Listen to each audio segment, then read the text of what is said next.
In today's video, I am going to talk through our first family holiday and some tips that I would give to someone travelling with a baby.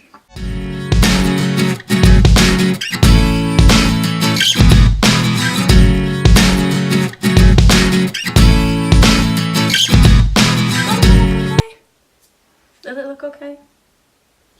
Okay. Yeah.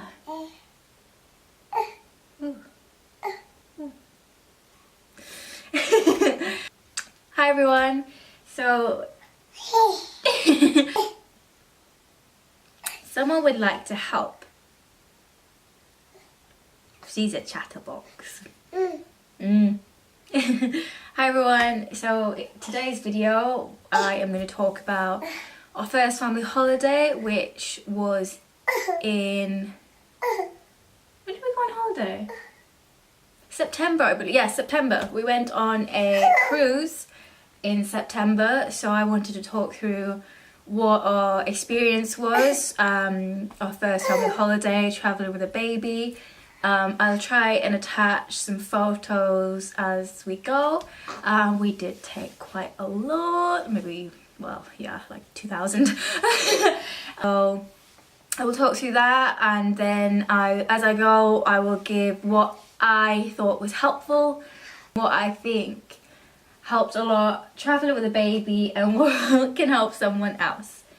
So our flight out there, we flew to Malaga, and that was at 6 a.m. so we did have to leave the house at 3 a.m. We had to be at the airport for 4, and we also did the airport parking, so we had to be there 30 minutes before we had to be at the airport. We flew from Gatwick, so we used, I can't remember the name of the company actually, but it was actually really easy. The transfers included. We got there was buses waiting. All we had to do was check our car in, leave the key, they'd park it, you get on the bus, take you to the airport, and it's really simple. We checked in, sent all our luggage off. We kept the buggy with us and left it at the gate just so she could sleep with it being early.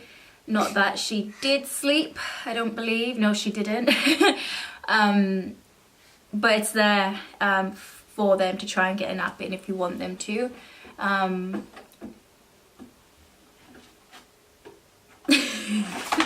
Saskia! Do you want it? Get it then. Bring it. Do you want... Right, I'll get... Mama, get it. Mama, get it. Here you go. Here you go. She'd like to read a story, so she's gonna do that. Yeah, and then so then next thing was security. I also took our baby carrier to go through security with around the airport with, and I would recommend taking a carrier and a buggy, because when you get off the plane you've got to go and collect your luggage and stuff, and the buggy doesn't come back until you have the luggage. So you're going to go through passport control. Just having the carrier was a lot easier. But I would say to go through security, there's no point in having the carrier on yet, because you've got to take them out of it. Try not to have anything underneath the buggy, because they will want you to take it all off to fold the buggy up. But they do give you priority. You go through the family security, which is so much nicer. There's not a load of queues, people understand your situation. But it was actually really easy, pretty straightforward. But like I say, there's no point strapping them into the carrier or anything like that until you've gone through security. So after security, I think we only had about maybe less than an hour until our flight was boarding. So we then found a place to feed her, change her, and then by the time we'd done that, it was time to board. You don't get priority boarding anymore, which, to be honest, I'm quite pleased with, because I feel like families, there's no point in priority boarding, because then you just sat on the plane longer. But anyway, yeah, so I plan to feed her while taking off and landing, just to help with the pressure in her ears, but she did really want milk. The taxi is so long in Gatwick, and we were sat on the plane for so long before taking off. Here you go. So she had milk just before we were taking off, but she was fine. She slept during takeoff for the first 20 minutes, and then she was awake the rest of the flight. But she was no bother. She was just playing. We made sure to take a few toys. Yeah, she was looking out the window. And my next tip would be keep the nappies, wipes, everything you need for a change, easy access. Like in previous videos, I've talked about my travel changing mat, and honestly, it was a lifesaver. How I put wipes, bags, nappies in the travel mat, so all I have to do is take that out the bag and take it to the toilet, because airplane toilet, there's not that much room, so little stuff the better. I'd left her in a baby grow from home to the airplane, not to disturb her too much, so hopefully she'd sleep. She slept in the car on the way to the airport, but then she was awake. Yeah, so the flight was fine. She was absolutely no bother. It was only 2 hours, which, you know, that's not too bad. Once we got there, hello. Once we got there, we had to claim our luggage and then find the coach to our ship. And I think it was about maybe 20-30 minute transfer, which I had her in the carrier for. I sat down and then she fell asleep. Yeah, 20 minutes. So again, she still hadn't slept that much since 2 in the morning. But once we were there, we had to sort out cabins. We didn't have a cabin number. You're supposed to get one sent to you before you fly, before you go, so they can put the cabin number on your luggage, so you don't have to pick it up off the coach. They send it straight to your cabin. So ours got sent to reception because we didn't have a cabin number until we got there. So we then did have to wait about 2.5 hours for our luggage to get sent to our cabin, which isn't ideal with a baby, but luckily I'd packed, you know, quite a few spare outfits and everything I needed in the hand luggage. So that is one thing I'd say, just pack spares, because you could lose your luggage, you never know. Pack a lot of extras, pack way more than you need in the hand luggage. Yes, so anyway, we tried to get her to take a nap in that time before we went out to have a walk in Malaga, but again, she wouldn't. So when we were walking around Malaga, she did nap in the buggy. And my next tip, advice, I would invest in a snooze shade for the buggy. We have one and it was a lifesaver because it was hot. We did try to not go out, obviously midday at its hottest, but it was still a little hot, you know, for a baby. But with the snooze shade, she was able to nap, stay cool, and it was nice.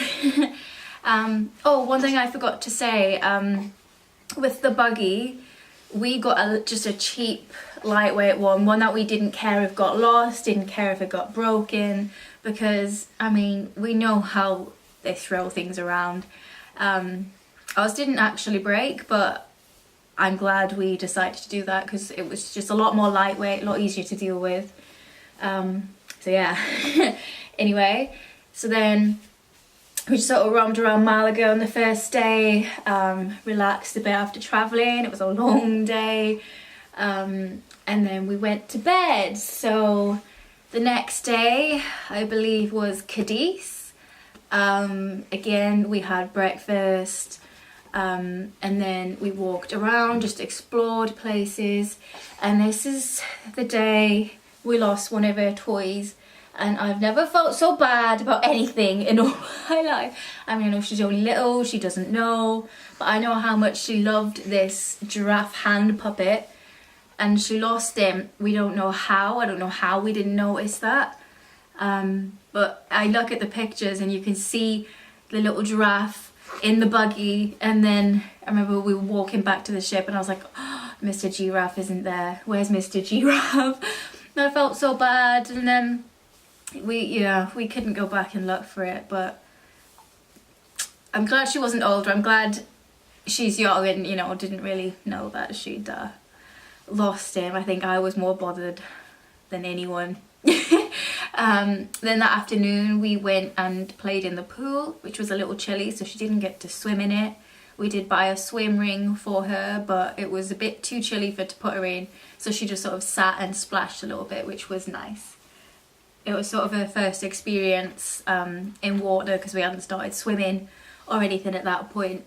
And again, we had our evening meal and then went to bed. One thing I would say, a cruise is amazing because you get to see different places every day. It's good with a baby. If you don't want to go out, then there's plenty to do on the ship. The only thing is, cruise with a baby, all the entertainment is mainly in the evening. It didn't start until after her bedtime, so we did miss all of that. So that's maybe just something to bear in mind if you're going on a cruise for the entertainment. Or I think it has its pros and cons, but the same as anything does. And same with the nighttime routine, keep it the same. We took her little inflatable bath, we did her bath, kept her in a sleeping bag she wears at home. We even ignored the time difference, we just kept it the same so she wasn't affected. Yeah, we just kept everything the same time as it would be at home, and she slept fine. She slept really good, if not better, because she was exploring every day, new places, new things. She's playing with the radiator. That's not going to be annoying in the background. Hello, radiator. Whoa, right, I'm going to sit you on this. Then the next day on, oh, maybe the Tuesday? I don't know what days. The next day, we were in Gibraltar. Yes, we were in Gibraltar.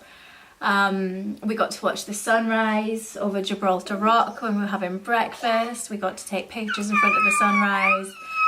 Saskia was still in her pajamas. And that was honest, that was really nice. That was nice to see. And then we walked into Gibraltar, which was different to what I expected. I don't know what I expected. Very built up. It's hard to sort of get anywhere if you're not on the main shopping street. It's basically just a shopping street. You can see Gibraltar Rock, obviously. Then there's a place you can go to get the cable car up to the top, where I believe the monkeys are up there. We didn't go up there. I was a bit too scared my monkey would attract them. So what we did, we just walked around a few of the shops. Daniel bought me a nice Pandora charm with a little pram. So that was cute, wasn't it? Can you see yourself? And then we tried to walk around to the other side of the rock to get good photos, but again, it was just so built up. It was just kind of hard to do that, but we did find a little beach, so we had a nice cold drink, let Saskia explore in the sand, and she did have her first time in the sea, which was exciting. And then we walked back to the ship. One thing I was quite surprised about all these places is they were a lot hotter than I expected this time of year. They were about 30 degrees, which was lovely. The next day we had a full day at sea. We had all of our meals on the ship. We also went for afternoon tea on the ship, which was every day. I love afternoon tea, so I was in my element. We then took turns staying in the cabin with Saskia, so I think Saskia was taking a nap, so Daniel stayed with her. I went off, sat in the hot tub in the outdoor bit, and then I went into the indoor bit, sat in the hot tub again, spoke to some lovely old ladies about the cruises they've been on, the different places they've been to. And I think that is one thing I'll say about a cruise. You meet some people that have been at their different stages in life. They've done this stage, they've done, you know, they've got grandkids, they're out there retirement age now, and you get to hear a lot of amazing stories. So that's what I like to do. I like to talk to people and hear their experiences. Yeah. And then I think Daniel went off, I think he went to the gym, probably the hot tub too, whatever he did. And then we just sort of relaxed that day. We looked through the shops in there, we explored the ship. looked in the theatre. It was nice. It was a nice relaxing day. I think, oh, we needed it. What was good with this ship is it had a baby centre, so loads of toys, then a cot for her to sleep in, places to change them, big ball pit. And I think that's very important going on holiday with a baby. That's your sock. Going on holiday with a baby, just give them time to play, get their energy out, relax, just something that's going to make them feel more at home, better. And every day, a few times a day, we go to this baby centre, and I think it really helped her blow off some steam. So the next day we were in Madeira. We were really excited for this because we went to Madeira last year, and I loved it. We couldn't wait to go back there. Before we booked the cruise, we were considering just going back to Madeira, but then we sort of wanted to go on a cruise, see what it's like, because we'd never been on one before. And then we found this one that goes to Madeira, so we thought, win-win, let's do it. Ow. Okay. So in the morning we got there, it was still dark. As we came into port, you could see all of the mountains, all the houses, all the lights on. Basically the whole island just still lit up. And that was amazing thing to see. Again, you wouldn't get to see that if you flew in there and stayed there, you know, just there for a holiday. But coming in from sea, you get to see a completely different side to it. It was nice. We enjoyed that. And then that day we left the buggy on the ship, put the baby in the carrier. We found a taxi driver who took us up the mountains to the botanical gardens, which honestly, one thing I've always said about Madeira is its natural beauty. It's just so colourful and it's just so pretty. And I mean, even Saskia, obviously looking at all the colours, all the flowers, but this botanical garden just took it to another level. It was amazing.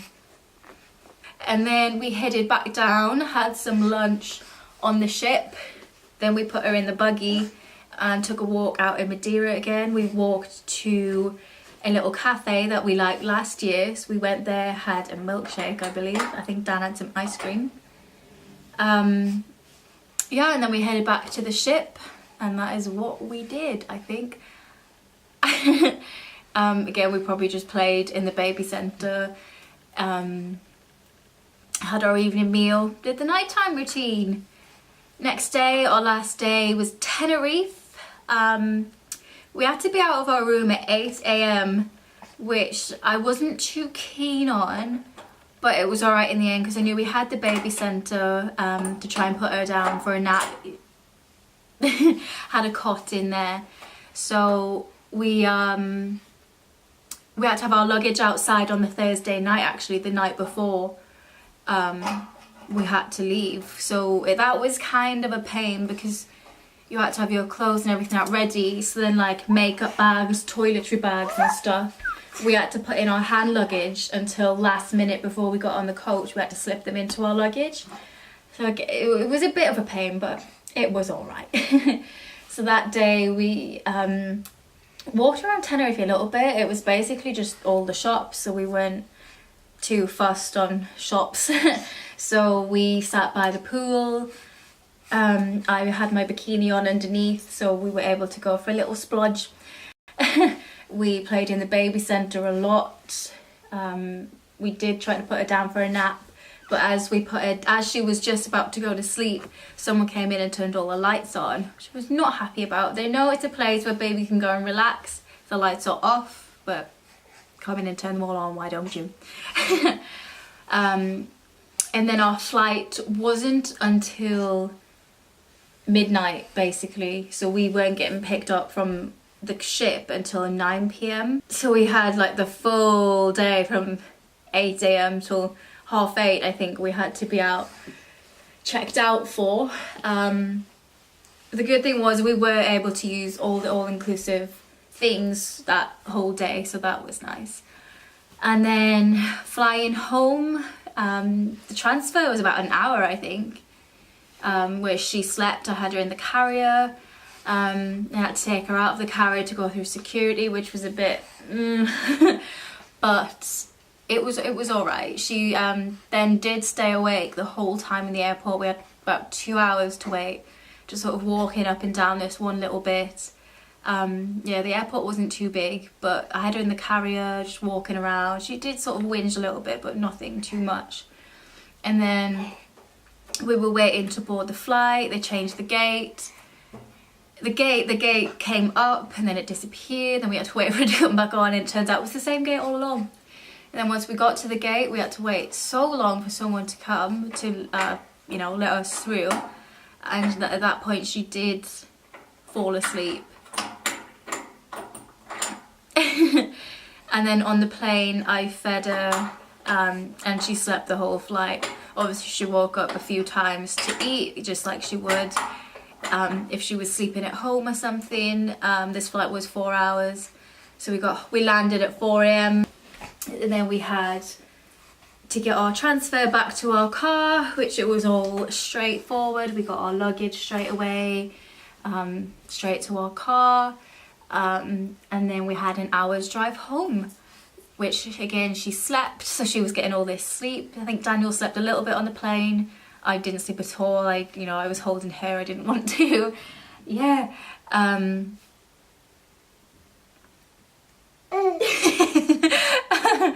then I think we got home about 6 AM.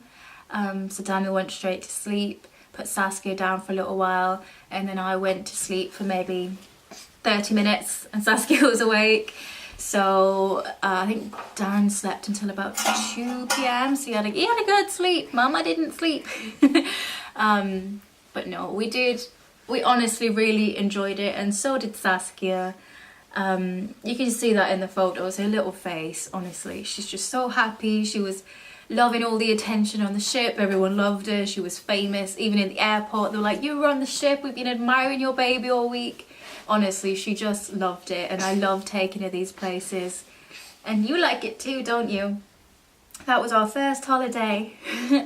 Yeah, we took like 2,000 photos, so hopefully I've been able to attach them. Oh, and good news, we have internet! We have internet! So I'm going to try and upload regularly again, Christmas videos in December. Ah, you're nipping me. We're going to put daily vlogs up throughout December, so we get to see this little one's first Christmas. You know, I like documenting things, so that is the plan. My next video should be Saskia's 8-month update, so look out for that. I've been posting a lot of pictures on Instagram lately of what we've been doing. We've been to, we took her to her first zoo. We went on a Gruffalo trail. We just like to do a lot of things. We like to explore, don't we? So I'll have that link below as well. And I guess that's it. That's it from us. This video has gone on for about half an hour, so let's end it. Thanks for watching, and I'll see you in my next video. Bye.